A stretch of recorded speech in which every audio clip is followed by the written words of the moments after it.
Puji Tuhan, saudara-saudara yang dikasihi Tuhan, mengucap syukur kita saat ini berada di masa penghayatan pencurahan Roh Kudus pra-Pentakosta, dan kita masuk pada hari sesi yang ke-9. Masih melanjutkan apa yang kemarin telah saya sampaikan, bagaimana karunia Roh melengkapi gerejanya.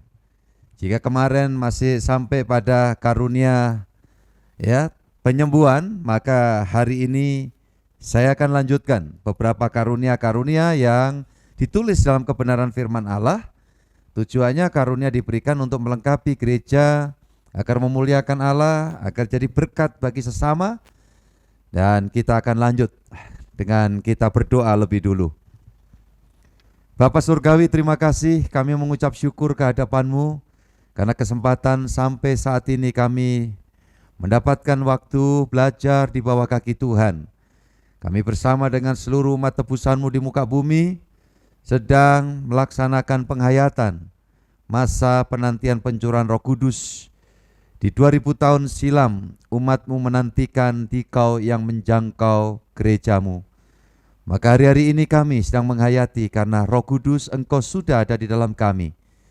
Jika dimungkinkan kami melaksanakan ibadah streaming video seperti ini karena Roh-Mu yang kudus, Engkau sudah ada di tengah-tengah kami dan memberkati kami. Urapi kami semua untuk mengerti apa yang menjadi maksud Tuhan. Dalam nama Yesus Kristus kami berdoa. Amin. Saudara, mari kita baca 1 Korintus 12 ayat 7. Karena ini dasar dari karunia Roh Kudus melengkapi gerejanya itu. Tetapi kepada tiap-tiap orang dikaruniakan penyataan Roh untuk kepentingan bersama. Kemarin saya sudah menyampaikan ini. Tuhan memberikan karunia Roh bukan untuk kepentingan pribadi orang per orang. Tetapi ini hakikatnya untuk kepentingan bersama. Jemaat Tuhan, umat tebusan yang sudah menerima anugerah dijangkau Roh Kudus datang. Roh Kudus Allah. Roh Allah itu siapa? Ya Allah yang Maha Esa itu.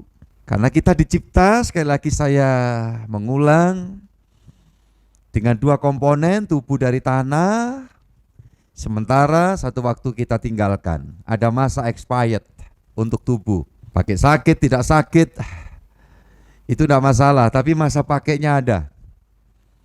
Nah, tetapi roh ini dihembuskan oleh Roh Allah yang kita kenal, kita sebut sebagai Roh Kudus. Datang di dalam kehidupan kita untuk memulihkan kembali hubungan kita seperti waktu Adam Hawa belum jatuh dosa di Taman Eden.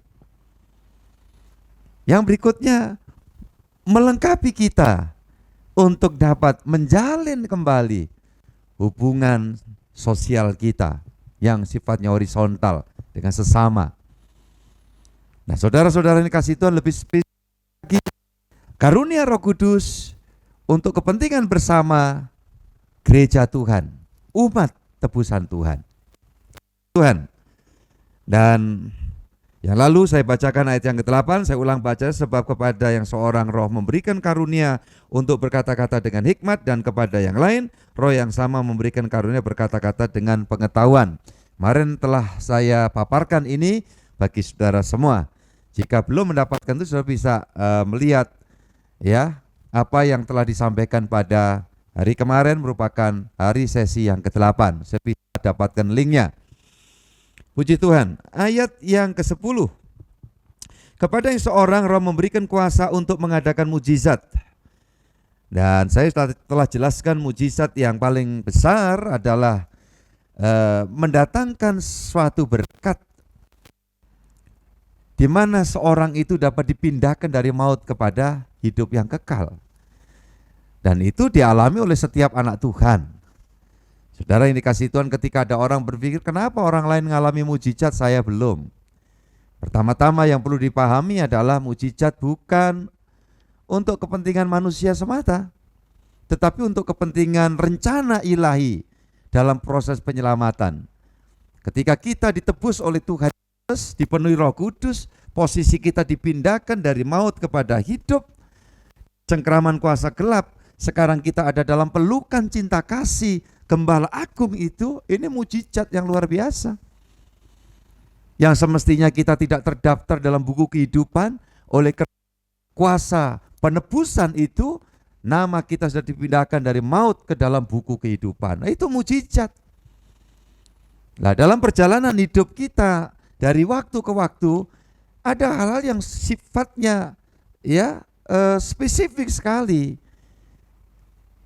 Nah, mujizat itu dilakukan oleh Tuhan buat kita, itu tidak mustahil. Tetapi tidak terus kemudian kita anggap semua itu mujizat. Dikit-dikit orang, aku butuh mujizat. Ada waktunya di mana kita harus mengerjakannya sendiri. Satu contoh, waktu rasul-rasul di penjara, Petrus tepatnya, oleh karena dia memberitakan firman, kemudian oleh orang-orang yang iri hati difitnah, ditangkap, diadili, dimasukkan penjara. Padahal tidak ada salah. Saudara-saudara yang dikasihi Tuhan, dan apa yang terjadi? Mengalami mujizat. Tengah malam itu didatangi oleh malaikat Tuhan. Padahal ini penjara yang paling dalam, itu tahanan yang paling dalam, melewati mungkin paling tidak 3 gate pintu gerbang. Ya, dari dalam itu dibawa keluar oleh malaikat itu secara mujizat. Begitu sampai di gate yang terakhir, berarti 0 dengan jalan, sudah di luar pintu gerbang ini, seketika malaikat itu lenyap dan Simon Petrus sudah di jalan. Jadi saudara-saudara yang dikasihi Tuhan, dari dalam sampai keluar itu mujizat, tapi ada waktunya. Di jalan berikutnya Tuhan ingin mendidik kita supaya nanti karunia-karunia yang lain itu berjalan, karunia iman untuk bergantung kepada Tuhan dan seterusnya. Puji Tuhan, saudara-saudara yang dikasihi Tuhan. Sekali lagi ayat yang ke-10, kepada yang seorang roh memberikan kuasa untuk mengadakan mujizat, dan kepada yang lain ia memberikan karunia untuk bernubuat, dan kepada yang lain lagi ia memberikan karunia untuk membedakan bermacam-macam roh. Saya lanjutkan ayat 10, kepada yang seorang ia memberikan karunia untuk berkata-kata dengan bahasa roh, dan kepada yang lain ia memberikan karunia untuk menafsirkan bahasa roh itu. Beberapa karunia ini terkandung multitafsir. Nah, saudara yang dikasihi Tuhan, apa karunia nubuat ini? Nubuat adalah berbicara atas nama Tuhan, atas kehendak Tuhan, dan apa yang dikatakan itu bakal terjadi. Nah, itu dilakukan oleh para nabi. Hal-hal yang spektakuler, meliputi suatu jangka waktu, zaman tertentu bakal terjadi demikian, bla bla bla bla, itu nubuat. Bahkan Allah sendiri bernubuat di dalam kitab Kejadian tentang nanti datangnya Mesias, datangnya juru selamat, yaitu firman yang datang dari sorga menjadi Tuhan Yesus Kristus. Itu dinubuatkan di pasal 3 kitab Kejadian. Setelah manusia jatuh dalam dosa, Allah berfirman bahwa nanti akan terjadi permusuhan antara benih keturunan perempuan itu, maksudnya Tuhan Yesus, yang nanti kehadirannya itu melihat seorang perempuan, anak darah atau gadis, atau tepatnya perawan namanya Maria, yang akan menghancurkan kepala ular. Dan ular itu yang sempat diambil wujudnya oleh iblis yang menggoda dan menjatuhkan Adam dan Hawa. Saudara yang dikasihi Tuhan, dan ular itu dikatakan akan memakut tumit, membuat sakit, menderita Yesus disalib. Jadi dia sendiri sudah mengatakan itu. Nah, ini juga bernilai nubuat. Yesaya kemudian menegaskan, nanti pada saatnya akan ada tanda di mana seorang perawan akan melahirkan anak laki-laki dan diberi nama Immanuel. Sedangkan Yesaya bicara itu 700 tahun sebelum peristiwa Natal. Dan akhirnya digenapi, itulah nubuat. Apa yang dikatakan atas kehendak isi hati Allah, bicara atas nama Allah. Nah, itu dalam konteks kenabian. Saudara-saudara yang dikasihi Tuhan, ketika ini masuk di dalam perspektif perjanjian baru, karunia Roh Kudus juga memberikan yang dinamakan karunia nubuat. Apakah ini?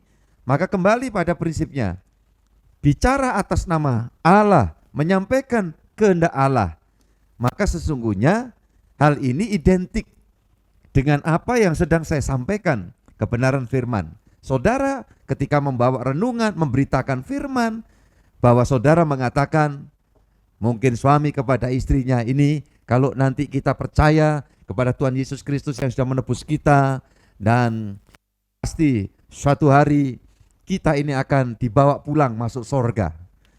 Dan itu sesuai dengan apa yang ada di dalam Alkitab yang kemudian refresh kembali, diurapi oleh Roh Kudus, sehingga kalimat kata itu meneguhkan seseorang untuk mempunyai pengharapan yang luar biasa. Nah, itu yang disebut rema. Rema yang isinya, intisarinya dan menyampaikan sesuatu isi hati Tuhan, kemudian membuat orang itu bergetar, percaya, yakin. Dan mungkin salah satu kalimatnya adalah nanti hari-hari hidupmu dipelihara dan diberkati oleh Tuhan. Dan itu diyakini, diamenkan, dan terjadi. Saudara yang dikasihi Tuhan, saya meyakini bahwa ada kalimat nubuatan yang menguatkan saya ketika saya sebagai hamba Tuhan muda, dan saya dipertemukan dengan mama mertua mendiang, sudah sekarang di sorga semua. Beliau sempat mengatakan, Henry, Agustin, itu nama mantan pacar saya, Bu Gembala, mama yakin bahwa kalau kalian ini setia melayani Tuhan sungguh-sungguh, mama percaya Tuhan akan menuntun, menyertai, memberkati, mengurapi pelayanan kalian. Kami sebagai orang muda, hamba Tuhan muda, saya katakan amin. Ada seorang mama yang setia melayani Tuhan, walaupun beliau bukan full time, dia seorang dokter. Nah, kalimat itu saya yakini, di waktu itu kata-kata ini membangun, dan saya yakin itu bernilai nubuat buat kami. Sehingga saya diteguhkan melewati 37 tahun dalam perjalanan pelayanan. Anugerah Tuhan, berkat doa semua, saya masih dimungkinkan bersama dengan keluarga melayani pekerjaan Tuhan. Dan hari ini berjumpa dengan saudara-saudara. Haleluya, puji Tuhan. Nubuat. Saya kira cukup sampai di situ. Kemudian yang selanjutnya, dan kepada yang lain lagi ia memberikan, Roh Kudus memberikan karunia untuk membedakan bermacam-macam roh. Saudara yang dikasihi Tuhan, membedakan bermacam-macam roh. Secara umum, ketika kita hidup semakin dekat, kental dengan kuasa firman Tuhan, meyakini janji-janji Tuhan, semakin hubungan kita begitu harmonis dengan Tuhan, harmonis dengan keluarga, harmonis dengan semua orang, hidup benar, berkenan di hadapan Tuhan. Roh Kudus di dalam kita ini berkarya, mengeksplor maksud-maksudnya, sehingga kepada kita juga akhirnya diberikan roh karunia membedakan roh. Apa ini?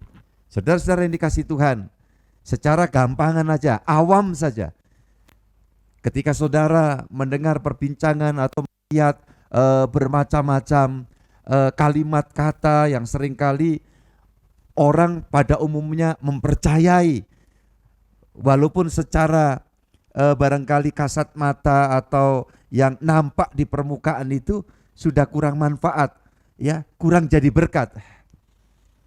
Orang lain percaya, tetapi ketika dikarunia roh, karunia membedakan roh.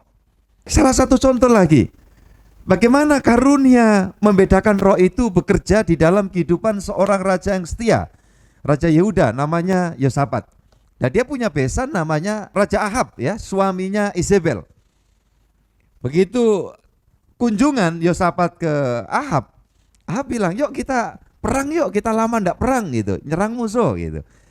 Nah, Yosafat katakan, coba datangkan nabi dulu, kita melangkah jangan sembarangan. Wah, ndak tanggung-tanggung, dihadirkan di situ 400 nabi, bernubuat, kata-katanya bla bla bla bla bla, perang aja nanti menang gitu.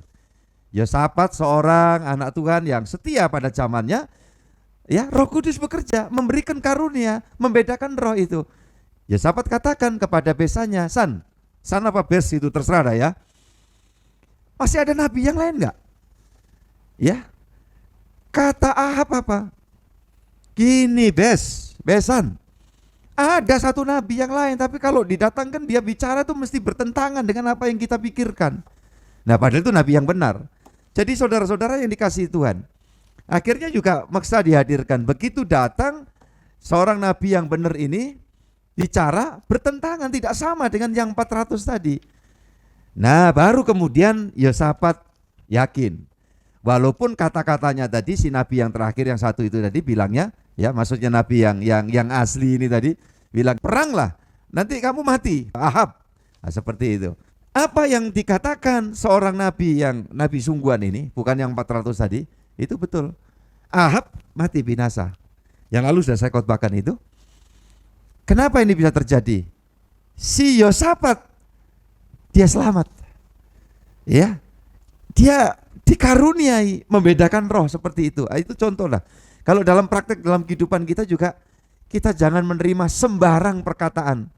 Ya, kita karuniai untuk wah ini walaupun kelihatannya bagus, ya prinsipnya, kata-katanya, maksudnya, tetapi ini bertentangan dengan maksud Tuhan. Di dalam ayat yang ke-10 ini, kemudian membedakan bermacam-macam. Yang berikutnya, berkata-kata dengan bahasa roh. Ah, ini multitafsir.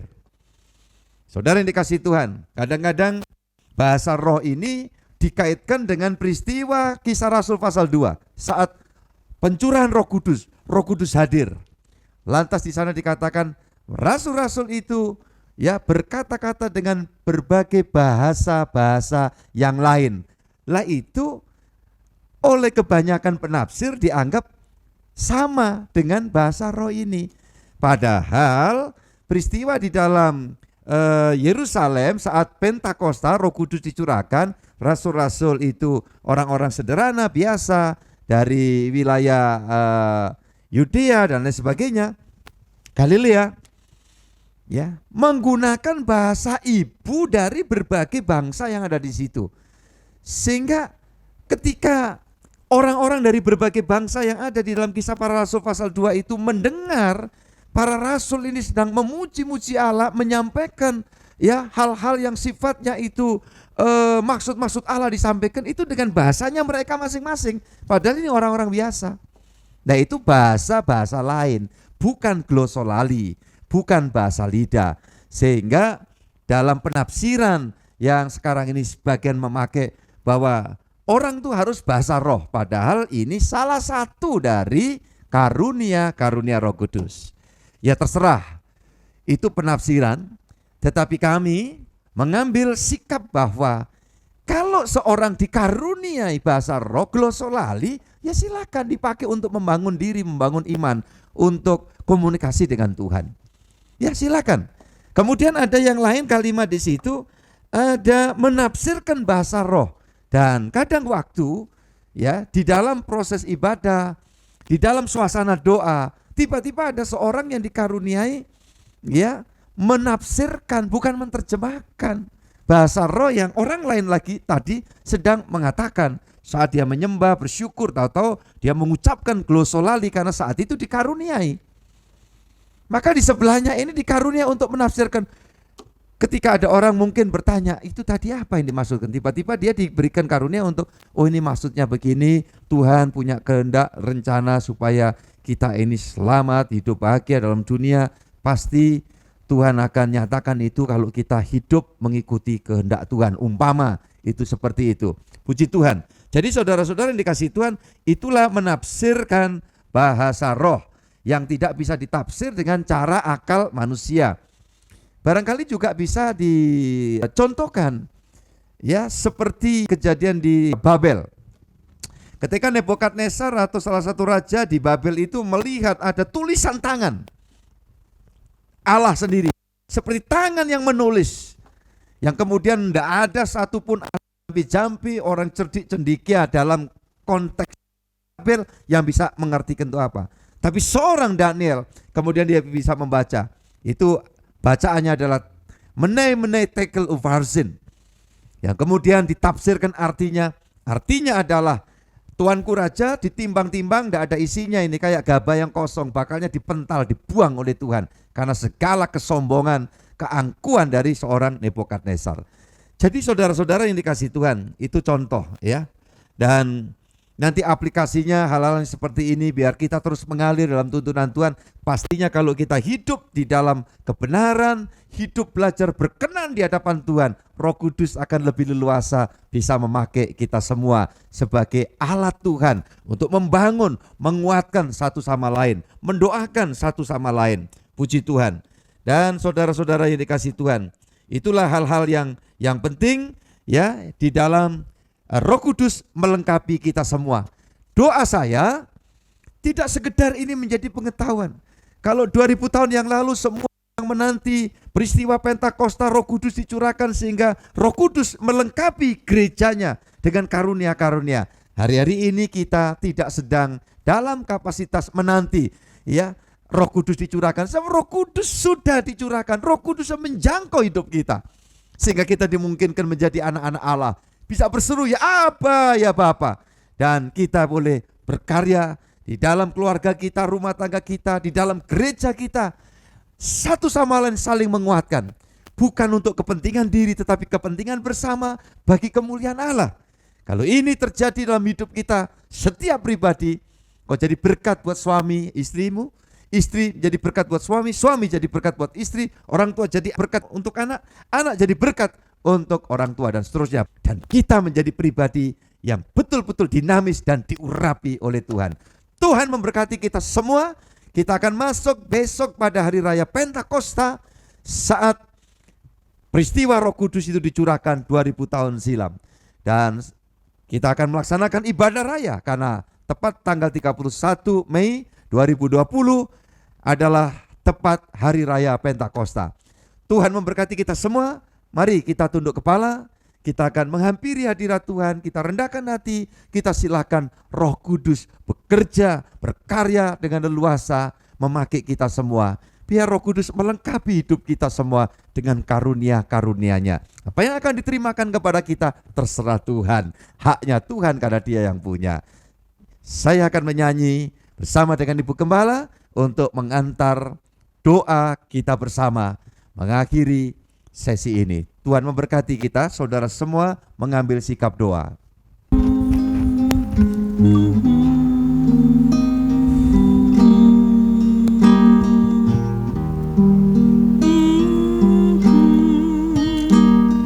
Haleluya.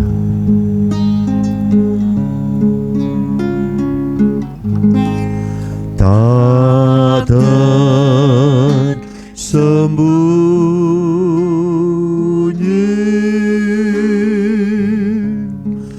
kuasa Allah.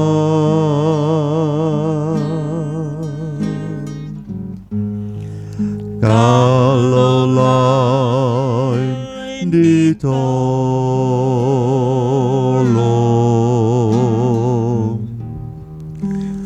saya juga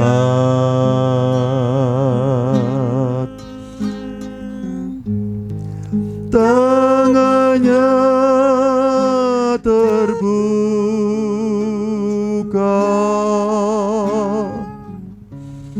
menunggulah, tak tersembunyi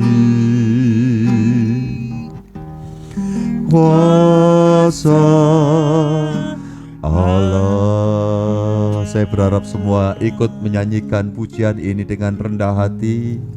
Tak tersembunyi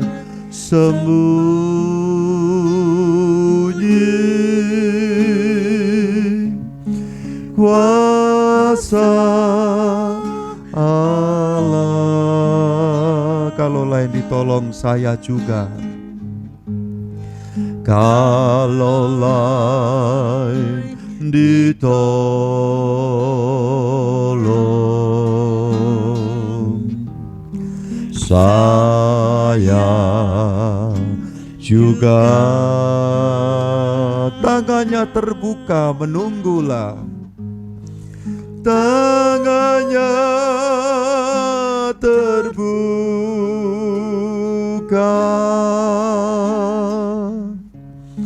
menunggulah, tak tersembunyi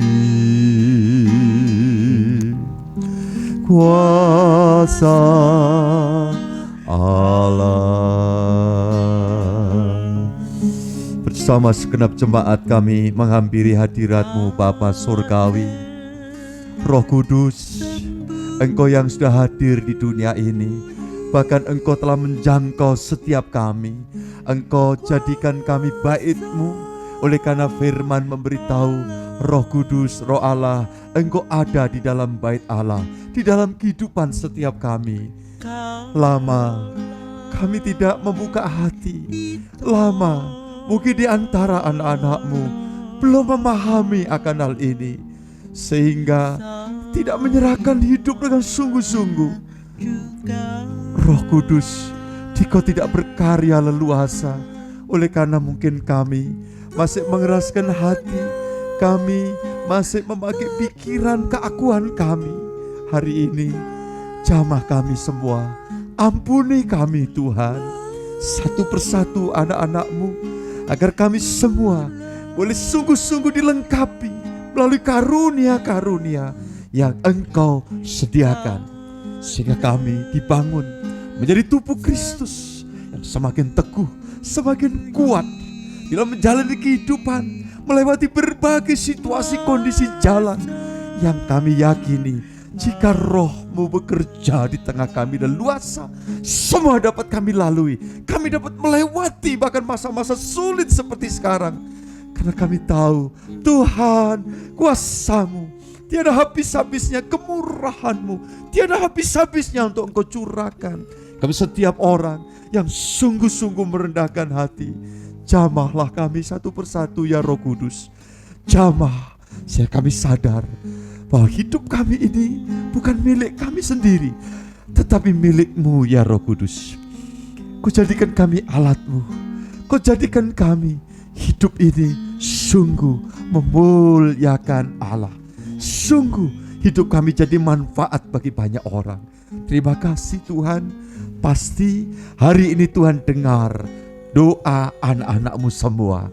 Semua dijamah, tidak ada yang lemah-lemah lagi. Setelah kami melewati dari sesi pertama sampai hari ini, kami masuki hari sesi yang ke-9. Kami sedang menyongsong esok peringatan Hari Raya Pentakosta, di mana Roh Kudus Engkau hadir melawat gereja-Mu. Dan biarlah setiap pribadi, tidak seorang pun yang melewatkan. Semua besok kami bersekutu dengan Tuhan dalam ibadah Raya Pentakosta, dan semua diberkati oleh Tuhan. Terima kasih Tuhan Yesus buat kebaikan-Mu. Dan di penghujung sesi ini, berkatilah kami semua. Kami arahkan hati kami kepadamu ya Tuhan. Saudara-saudara, terimalah berkat rahmat anugerah dari Allah Bapa, cinta kasih Tuhan Yesus Kristus, dan persekutuan Roh Kudus menyertai-mu sekalian dari hari ini sampai Maranatha, sampai Tuhan datang yang kedua dan menjemput mengantar kita pulang ke sorga yang mulia. Semua yang diberkati Tuhan katakan amin. Tuhan memberkati kita semua. Puji Tuhan.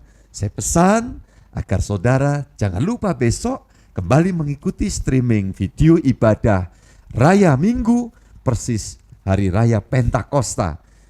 Ingatkan semua keluarga berkumpul di rumah, ingatkan saudara-saudara yang lain agar tidak terlewatkan.